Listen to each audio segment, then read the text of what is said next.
Hello, and welcome to 10-Minute Tactical Maps, your guide to hand-drawing tactically rich wilderness battle maps for your favorite tabletop RPGs. This is part of a series in which I pick one type of terrain and then demonstrate how to draw it using the guide. For an introduction to this system, please see the first video on the channel. In this video, I'm drawing a Grasslands map. So as usual, we begin by rolling for the subtype. Karst. There are 1d4 plus 1 cave entrances, any number of which may connect to others. Tunnels are 3 to 10 feet wide, but they may open into chambers that are up to 30 feet wide. Replace each tall grass patch with a sinkhole. Okay, so let's begin with the major features here, which is the cave entrances. Well, how many of them are we drawing to start with? 3. All right. There are a lot of ways that we can do this. I think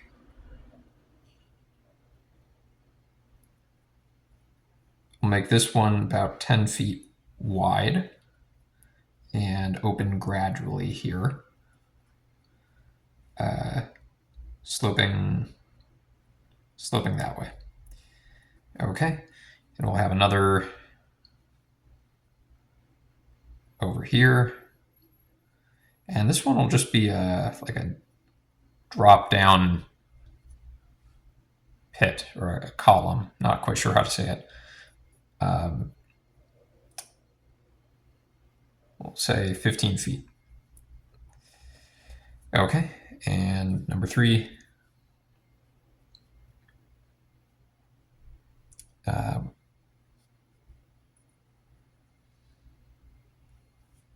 I meant that to only go partway around. Okay, so this will give us an interesting constraint and maybe add a bit of character. All right, this is going to be a steep slope.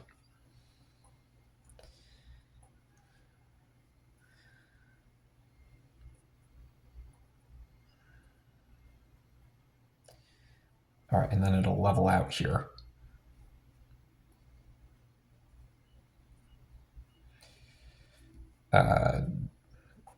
So asterisk to indicate that it's gently sloped.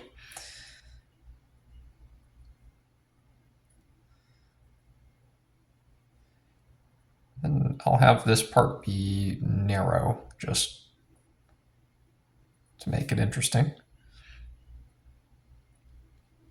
And then open up quite a bit.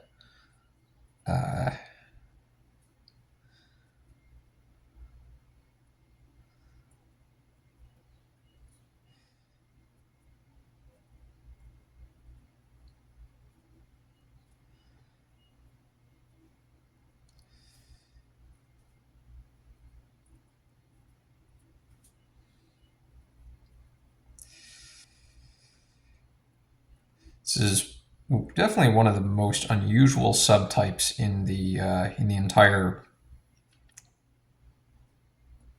guide. And one of the odd things is that players will have access to all of this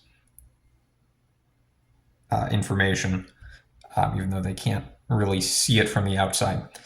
I have played around with like a procedural generation system for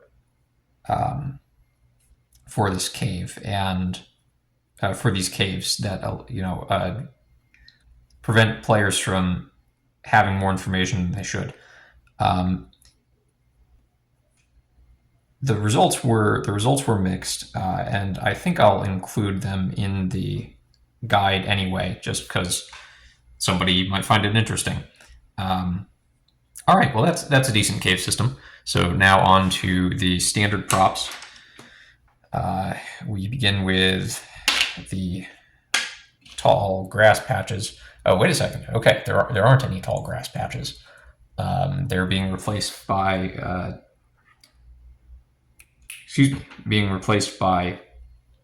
sinkholes. So the way that I'll mark these is with a couple of shades of blue dotted. Now we need 5. That's quite a bit.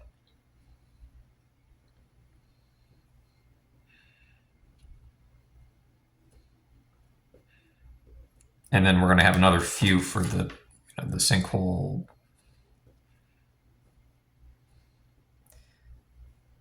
The designated sinkholes are the original source of sinkholes. They're the other standard prop for the Grassland subtype. Okay, let's have a wide one here.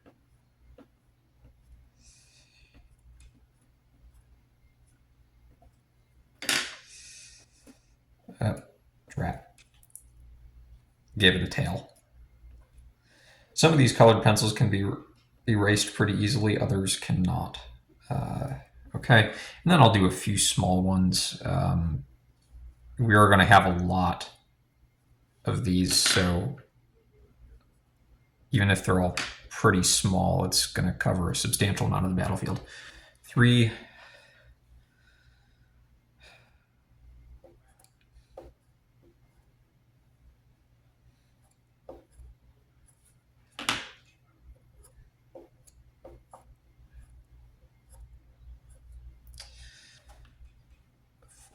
And let's put another one down here, or another one up here.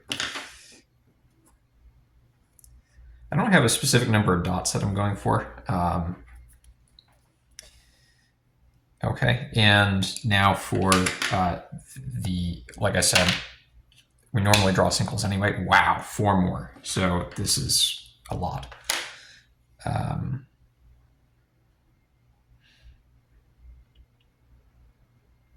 Okay, all right. Now here's an idea.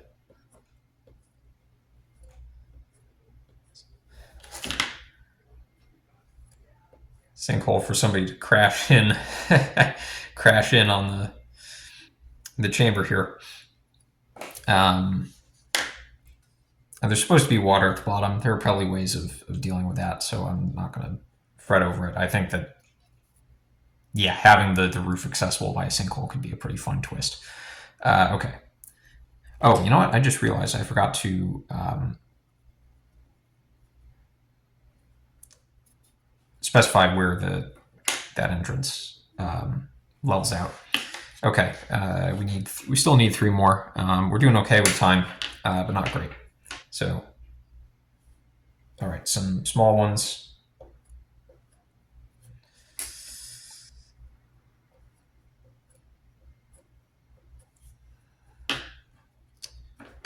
One big one.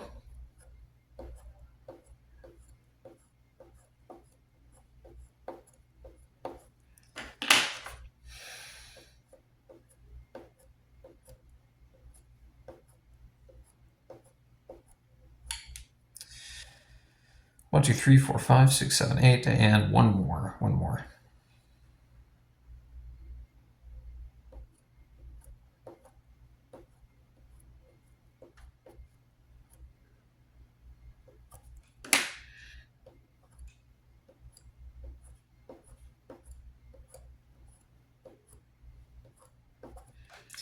Okay, on to random props. We need the D20 as normal, and D8 and D4. Usually we only need the D4, but doesn't hurt to roll both. All right, 13 outcrops. How many of them? 1D4. That's 3 outcrops. Okay. Thankfully, they're pretty easy to draw on flat terrain.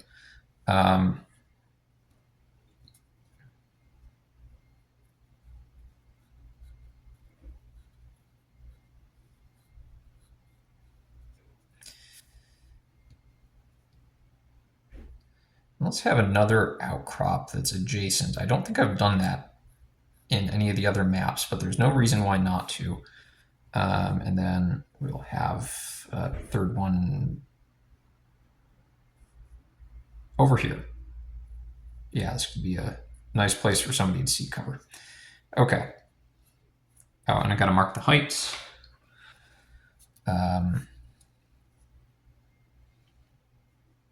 So if grass is 0, this will be, say this is 7.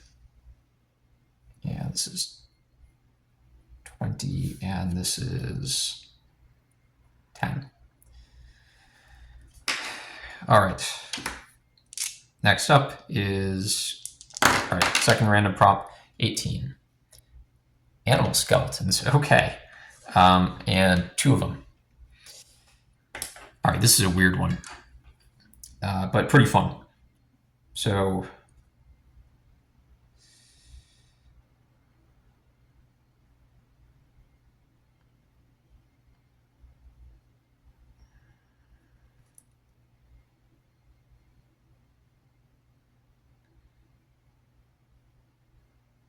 oh.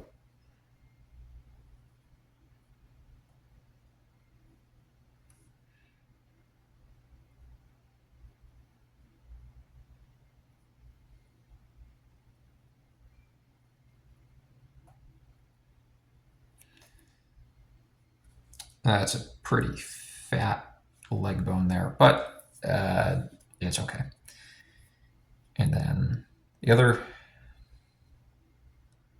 let's make this one bigger.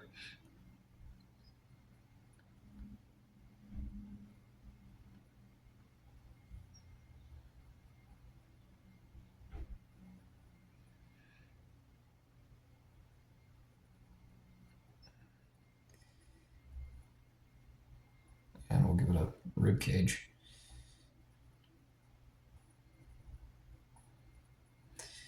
Okay.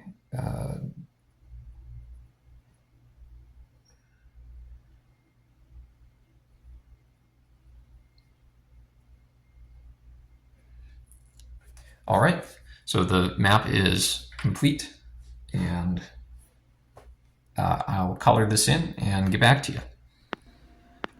Welcome back. So here's the colored map. A few things to note.